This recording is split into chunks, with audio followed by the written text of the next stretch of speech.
जय श्री हरि। श्रावण का महीना केवल बारिशों का नहीं बल्कि आत्मा को शुद्ध करने वाला एक दिव्य काल है, जब भक्त तन मन से स्वयं को प्रभु की सेवा में समर्पित कर देते हैं। और इसी श्रावण के पवित्र मास में आती है कामिका एकादशी, जो सभी एकादशियों में विशिष्ट मानी जाती है।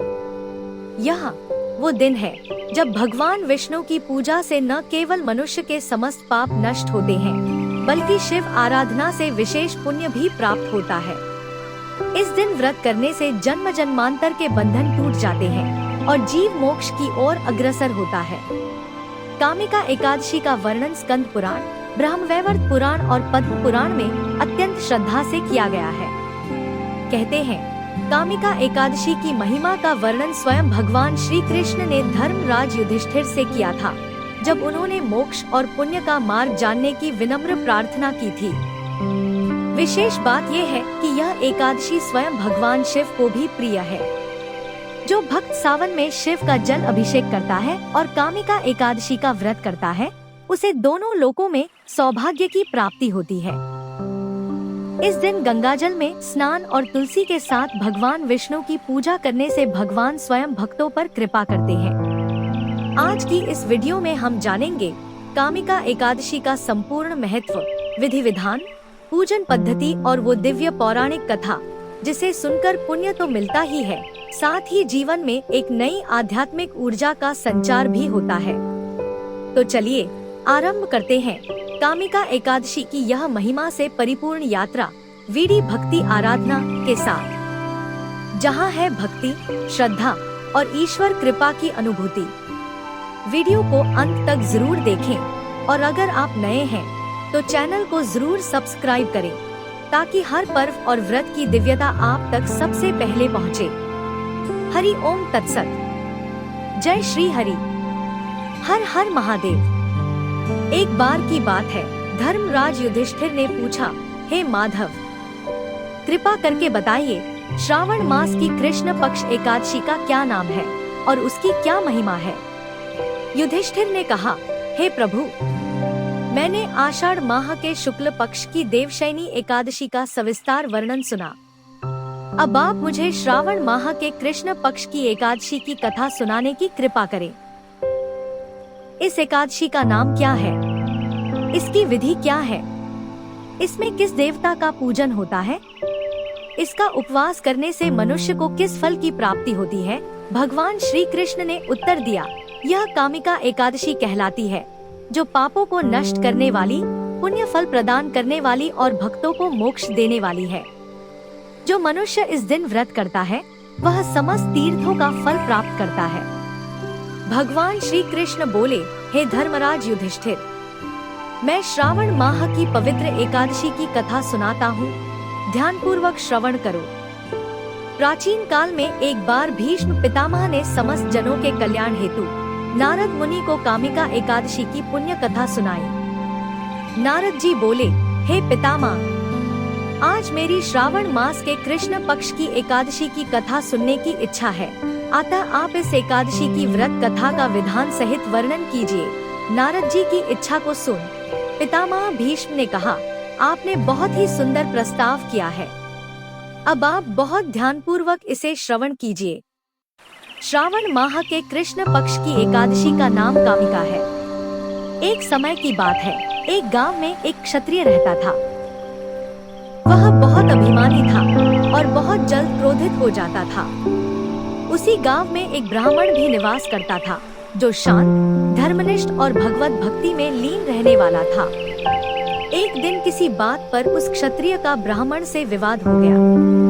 ब्राह्मण ने उस विवाद को शांति से सुलझाने का प्रयास किया, किंतु क्षत्रिय का अहंकार उस पर हावी हो गया और उसे उचित अनुचित का भान न रहा। उसे यह बर्दाश्त नहीं हुआ कि एक ब्राह्मण, जो उससे सामाजिक पद में नीचे समझा जाता था, उसे तर्क में पराजित कर दे।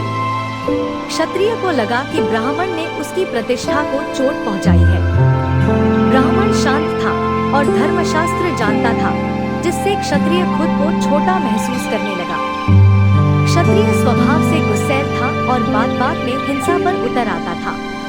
क्रोध के आवेश में आकर क्षत्रिय ने निर्दोष ब्राह्मण की हत्या कर दी। जब उसे इस महापाप का एहसास हुआ तो उसका हृदय पीड़ा से भर उठा। उसने कई तीर्थों का भ्रमण कर प्रायश्चित करने का प्रयास किया, परंतु कोई भी उपाय उसकी आत्मा को शांति और मुक्ति प्रदान करने में असमर्थ रहा। अंत में एक साधु संत ने उसे सच्चे मन से कामिका एकादशी व्रत करने का मार्ग दिखाया। उस क्षत्रिय ने पूरी निष्ठा और श्रद्धा के साथ यह पावन व्रत किया, जिससे उसके ब्रह्महत्या के भारी पापों का अंत हो गया और उसे अपार शांति और परमात्मा की अनंत कृपा प्राप्त हुई। इस व्रत से उसके जीवन को नई दिशा मिली और उसकी आत्मा को मोक्ष की प्राप्ति हुई। क्रोध और अहंकार इंसान को पाप की ओर ले जाते हैं। सच्चे हृदय से एकादशी व्रत करने से सबसे बड़े पाप भी मिट सकते हैं। इस एकादशी की कथा के श्रवण मात्र से ही वाजपेयी यज्ञ के फल की प्राप्ति होती है। कामिका एकादशी के उपवास में शंख, चक्र, गदाधारी भगवान विष्णु का पूजन होता है। जो मनुष्य इस एकादशी को धूप, दीप, नैवेद्य आदि से भगवान विष्णु की पूजा करते हैं, उन्हें गंगा स्नान के फल से भी उत्तम फल की प्राप्ति होती है। सूर्य ग्रहण और चंद्र ग्रहण में केदार और कुरुक्षेत्र में स्नान करने से जिस पुण्य की प्राप्ति होती है, वह पुण्य कामिका इस संसार में यदि कोई सबसे श्रेष्ठ फल देने वाला कार्य है तो वह है भगवान की सच्ची भक्ति और पूजा। लेकिन यदि किसी कारणवश हम नियमित रूप से भगवत पूजा न कर सके तो हमें श्रावण मास के कृष्ण पक्ष की कामिका एकादशी का व्रत अवश्य करना चाहिए। यह व्रत ऐसा पुण्यदायी है कि इसके प्रभाव से यज्ञ, दान, तीर्थ स्नान और तपस्या के सारे फल स्वतः प्राप्त हो जाते हैं। जो श्रद्धा पूर्वक यह उपवास करता है उसे जन्म जन्मांतर के पापों से मुक्ति मिलती है और अंत में मोक्ष की प्राप्ति होती है। इस दिन साधु, संतों और ब्राह्मणों का आदर करना अत्यंत आवश्यक है, क्योंकि इन्हीं के माध्यम से ईश्वर की कृपा सहज रूप से प्राप्त होती है। उनकी सेवा, उनका आशीर्वाद स्वयं भगवान का ही सानिध्य माना गया है। भगवान विष्णु की श्रावण माह में भक्ति पूर्वक पूजा करने का फल समुद्र तथा वन सहित पृथ्वी दान करने के फल से भी अधिक होता है। व्यतिपात में गंडकी नदी में स्नान करने से जो फल प्राप्त होता है, वह फल भगवान की पूजा करने से मिल जाता है। जो फल आभूषणों से सुसज्जित बछड़े सहित गोदान करने से मिलता है, वह फल कामिका एकादशी के उपवास द्वारा भी समान रूप से अर्जित होता है।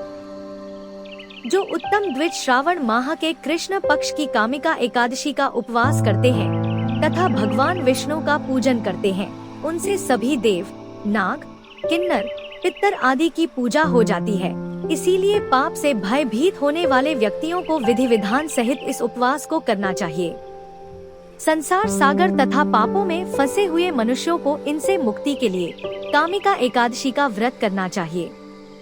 कामिका एकादशी के उपवास से भी पाप नष्ट हो जाते हैं। संसार में इससे अधिक पापों को नष्ट करने वाला कोई अन्य उपाय नहीं है। हे नारद जी, भगवान स्वयं अपने वचनों से कहते हैं कि मनुष्य को जो फल सबसे कठिन और उच्चतम अध्यात्म विद्या से प्राप्त होता है, उससे भी अधिक पुण्य फल कामिका एकादशी के व्रत से प्राप्त होता है। जो इस व्रत का पालन करता है वह न यमराज के सम्मुख आता है और न कभी नरक की यातना भोगता है। वह स्वर्ग का अधिकारी बनता है। जो मनुष्य इस दिन तुलसी दल से भक्ति पूर्वक भगवान विष्णु का पूजन करते हैं, वे इस संसार सागर में रहते हुए भी इस प्रकार पृथक रहते हैं, जिस प्रकार कमल पुष्प जल में रहता हुआ भी जल से पृथक रहता है। तुलसी दल से भगवान श्रीहरि का पूजन करने का फल 1 बार स्वर्ण तथा 4 बार रजत दान के फल के समान होता है। भगवान विष्णु रत्न, मोती, मणि आदि आभूषणों की अपेक्षा तुलसी दल से अधिक प्रसन्न होते हैं। जो मनुष्य प्रभु का तुलसी दल से पूजन करते हैं, उनके सभी पाप नष्ट हो जाते हैं। हे नारद जी, मैं भगवान की अति प्रिय श्री तुलसी जी को प्रणाम करता हूँ। तुलसी जी के दर्शन मात्र से मनुष्य के सभी पाप नष्ट हो जाते हैं तथा शरीर के स्पर्श मात्र से मनुष्य पवित्र हो जाता है। तुलसी जी को जल से स्नान कराने से मनुष्य की सभी यम यातनाएं नष्ट हो जाती है। जो मनुष्य तुलसी जी को भक्ति पूर्वक भगवान के श्री चरण कमलों में अर्पित करता है, उसे कामिका एकादशी की रात्रि को जो मनुष्य जागरण करते हैं तथा दीपदान करते हैं, उनके पुण्यों को लिखने में चित्रगुप्त भी असमर्थ है। एकादशी के दिन जो मनुष्य भगवान के समक्ष दीपक प्रज्वलित करते हैं, उनके पितर स्वर्ग लोक में अमृत का पान करते हैं। भगवान के समक्ष जो मनुष्य घी या तिल के तेल का दीप प्रज्वलित करते हैं, उनको सूर्य लोक में भी सहस्रों दीपकों का प्रकाश मिलता है। कामिका एकादशी का व्रत प्रत्येक मनुष्य को करना चाहिए। इस व्रत के करने से ब्रह्महत्या आदि के सभी पाप नष्ट हो जाते हैं तथा इस लोक में सुख भोग कर प्राणी अंत में विष्णु लोक की ओर प्रस्थान करते हैं। इस कामिका एकादशी के महात्म्य के श्रवण मात्र से ही मनुष्य स्वर्गलोक को प्राप्त कर लेते हैं। भगवान श्रीहरि सर्वोप्रिय हैं। वे अपने भक्तों की निश्चल भक्ति से सहज ही प्रसन्न हो जाते हैं। भगवान श्री हरि हीरे मोती सोने चांदी से इतने प्रसन्न नहीं होते जितनी प्रसन्नता उन्हें तुलसी दल के अर्पण करने पर होती है। तुलसी जी भगवान विष्णु की प्रिया है। इस प्रकार हमने जाना कामिका एकादशी की पावन कथा का सार।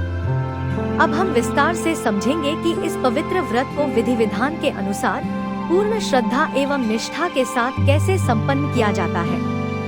कामिका एकादशी व्रत का विधि विधान कुछ इस प्रकार है। व्रत के दिन सूर्योदय से पहले उठे, सबसे पहले स्नान करें और नए या स्वच्छ वस्त्र पहने। घर और पूजा स्थल को अच्छे से साफ करें ताकि पवित्र वातावरण बन सके। घर के पूजा स्थल में भगवान विष्णु की प्रतिमा या तस्वीर स्थापित करें। पूजा स्थल पर साफ वस्त्र बिछाएं और घी का दीपक जलाएं।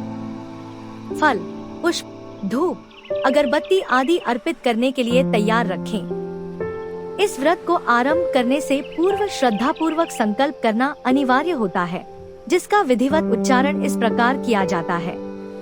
मम समस्त पापक्षय पूर्वक श्री हरि प्रीत्यर्थ कामिका एकादशी व्रतन करिष्ये। अर्थात मैं भगवान श्रीहरि को प्रसन्न करने तथा अपने समस्त पापों के नाश हेतु कामिका एकादशी व्रत का विधिवत पालन करूंगा। प्रातःकालीन स्नान के बाद भगवान विष्णु का विधि पूर्वक पूजन करें, पुष्प अर्पित करें, घी का दीपक जलाएं और धूप अगरबत्ती से वातावरण को सुगंधित करें। विष्णु मंत्र या श्रीमद् भागवत के श्लोकों का जाप करें, जैसे ओम नमो नारायणाय श्री विष्णवे नमः या ओम नारायणाय विद्महे वासुदेवाय धीमहि तन्नो विष्णोः प्रचोदयात्। कामिका एकादशी के दिन निर्जल व्रत रखना श्रेष्ठ माना जाता है। यदि निर्जल व्रत संभव न हो तो फलाहार या एक बार हल्का भोजन करें। व्रत के दौरान सारा दिन शुद्ध मन और सच्चे हृदय से भगवान की भक्ति करें। रात्रि को जागरण करें और भगवान विष्णु के भजन, कीर्तन या स्तोत्रों का पाठ करें। इससे व्रत का फल दोगुना होता है और आत्मिक शांति प्राप्त होती है।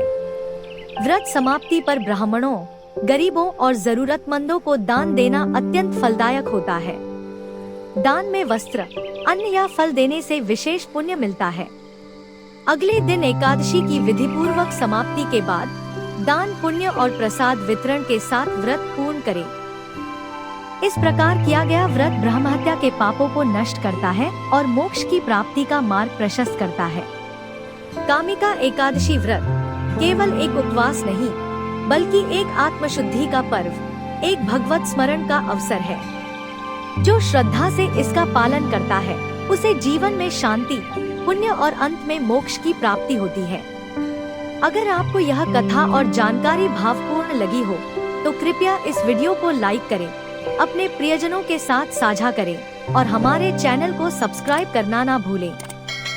हम इसी तरह आपके लिए और भी भक्तिमय कथाएं और जानकारी लेकर आते रहेंगे। तब तक आप सभी को नमस्कार और कामिका एकादशी की हार्दिक शुभकामनाएं। वीडियो को अंत तक देखने के लिए धन्यवाद। हर हर महादेव।